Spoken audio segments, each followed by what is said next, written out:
Je te remets ce prix Félix Centralien, leader 2018. Je suis très honoré bien sûr et puis ému également parce que c'est quand même un honneur assez important pour moi de recevoir un prix de l'Association des Centraliens.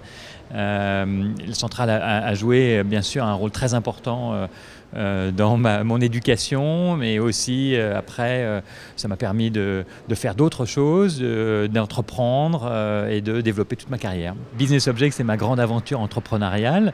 Ça a duré 18 ans, donc j'ai démarré en 1990 avec mon cofondateur Denis Père et puis ensuite rentré en bourse en 1994, développer l'entreprise qui est devenue le leader mondial sur le marché de la business intelligence.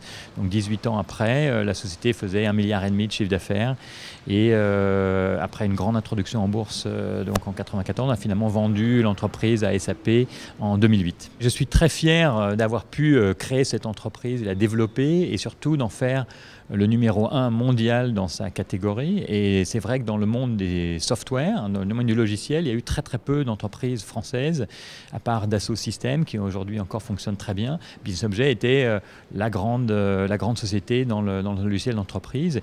Et on est devenu donc numéro 1 sur notre domaine. Et on était dans les 15 premières sociétés mondiales de logiciels.